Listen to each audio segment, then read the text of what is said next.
what's unfolding now, and this is has been with me ever since 1990, when I first consciously started to realise my life was changing and there was something going on here. And that's why that first book I wrote is down over there somewhere, Truth Vibrations, because what I was told as we speak 21 years ago is that there was a vibrational change coming, and it was going to operate like a spiritual alarm clock, and it was going to wake people up from their slumber, and they were going to see themselves in the world in a completely different way. Now, 21 years ago, there was absolutely no evidence for that whatsoever. There was no one on it at all, was there? No, and there's no evidence of it. And the second thing he said, these truth vibrations, which are an information change. They're a change in the information construct. I said earlier that the base fabric of this universe is an information construct, waveform information construct. Well, what the truth vibrations are, what this vibrational change is, this transformation is that the information in that construct is changing, and we are decoding that information. And is the information changing because of the subatomic particles and lots of energy coming in? Yeah, it's well, energy is information. Everything is information, and it's information decoding information. I mean, if I get a computer disk like this, it's information, right? And I put it in that tower, and this, a computer, also information, is encoded to read that. And this is information encoded to read the information in the what I call the cosmic internet, the cosmic version of the wireless internet. So, if the information at that level, when we can talk about a vibrational change, well, it is, but it's an information change. You get the Mayans as well. Sorry to interject there, David, but you get the Mayans, and when they describe the passages of time that we've been through, it's about consciousness and each level that we were at, you know, when we were here as the plant level, when we were the plants. If you wanted to come to Earth then, that was your best opportunity, is coming as a green plant. And then as you go... daffodil. It's at the Welsh side here. And so, you know, and finally, because we're on schedule, there's another big part of information to be released to us. Well, quickly now, isn't it? I tell you how I see it anyway. That's all I can say is that we live in what I call another book up there. We live in a time loop.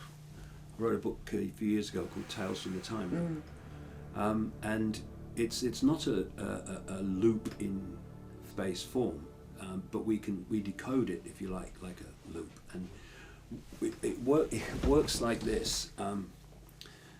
Say you start at point A in the information construct of this universe, and then you go through B, C, D, E, and but it's not moving. It's just the vibrational information changes, and as we decode that information, and we bring it through to this holographic reality, we experience it as the illusion of time moving forward. And also we only come in and experience a little chunk of it. If we came and experienced all of it in one go, we'd realise that actually we've been through a gigantic cycle where the information construct has been in a certain state, and it's gone through various changes, and then it, in effect, comes back to the same point. David, because I didn't do any of that at school. Well, I only through your books. I never did any at school. Thank you, God. Either. Just played football and looked out the window. But you know, I've said many times, this world's not just a little bit not like we think it is. It's nothing whatsoever like we think it is. And even, you know, we've got the illusion of time, even space, even movement is all illusory.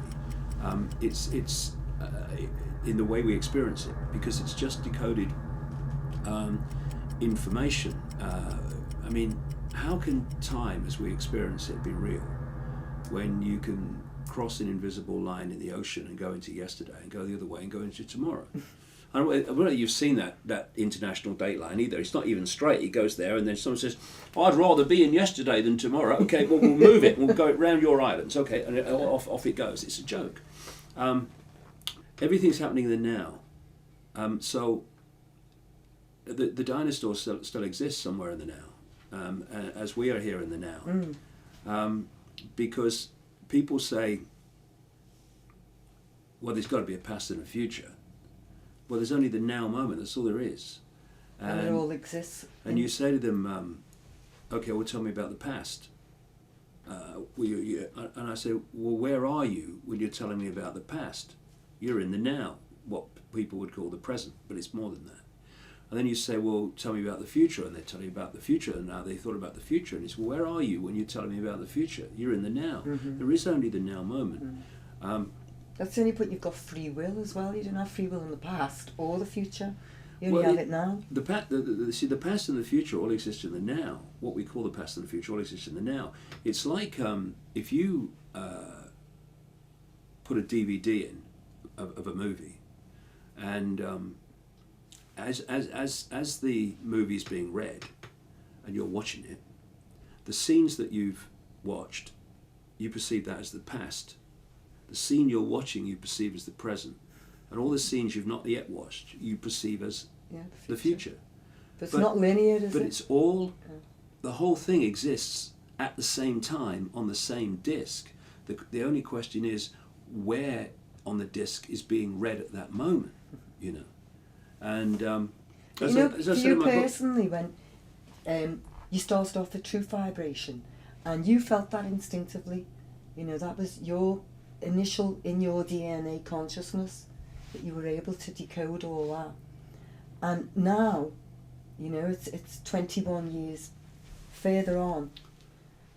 How much of that can you see other people have developed along with yourself? Well, definitely. You know, when I started out, I obviously went through mass ridicule, which was very good for me, because it's liberating, isn't it? Well, very liberating, yeah, because it cleared me out of the... It doesn't matter if you take the piss, so what? It cleared me out of the prison that most people live in, which is the fear of what other people think. And you see, we come on a journey, and we let mind get in the way of the journey, because it's programmed to see the world in a certain way. Therefore, it doesn't understand feeling, intuition, which is a much higher level of awareness, because intuition doesn't think, it knows. The gnosis. Yeah, it's beyond thinking. Thinking is a very low level of awareness, because thinking is all working it out. Intuition just knows. Yeah, your heart knows it, doesn't it? And so when and we are on this journey, so when I look at my own life, I mean, I quite openly, you know, say it now. It's not. I came here. As I remember more and more and more and more, as you open up more and more and more, I came here to do what I'm doing. I came here to do everything that I've done. I came here to have the personal experiences that I've had, which were part of the process of clearing me out so I could open to greater and greater levels of awareness. And that which has been guiding me and handing me the puzzle pieces in these incredibly synchronistic ways is where I come from. And you got vindicated in a number of ways, didn't you? One, like true vibrations 20 years later was backed up like quantum physics, and that was incredible, and it's been so important for other researchers, I think, who've gone into the field of metaphysics and, you know, hard to grasp principles like, you know, the holographic universe and stuff like that, but it's being supported, that spirituality. And well, the thing is that you know, I remember sitting on the Wogan show while the interview was going on, the infamous one, in 1991, and the audience were laughing, and part of me was dying. Actually, the part of me was, yeah, you hacked it really well. The part of me that was dying, you kept your dignity, was that which had to go for me to do what I'm doing. Yeah. But there was another I'm very aware of it while the interview was going on. There was something saying, "Don't worry about it. It's leading somewhere. It's all going to be fine." And you see, mind, if you symbolically are going down a river on a canoe, the journey of life, can only see as far as the next corner. But that which is beyond this reality, if we connect with it, if we allow it in, can see the whole journey from source to sea. And what to you here is a bloody disaster, further on is an incredible gift, because, you know, I've said many times, life gives you your greatest gifts brilliantly disguised as your worst nightmare. And I had, you know, my worst nightmare, which was mass ridicule on a scale that few must have ever experienced. But what it did was clear me out of the fear of what other people think. So when I open my mouth, I say what I think. I don't think, you know, go through this mental gymnastics. How do I put this and what do I leave out so that they'll think I'm okay? I don't care if they think I'm okay. I'm not interested. Now, when I got round the next turn in the river, or few turns in the river, I'm being presented with information about shape-shifting reptilians, and the moon's not real. Now, if I hadn't have been cleared out through all that mass ridicule all those years ago of giving a shite what people think of me, then I ain't going to start talking about shape-shifting reptilians and the moon's not real. And where I'm going now, it's going even deeper.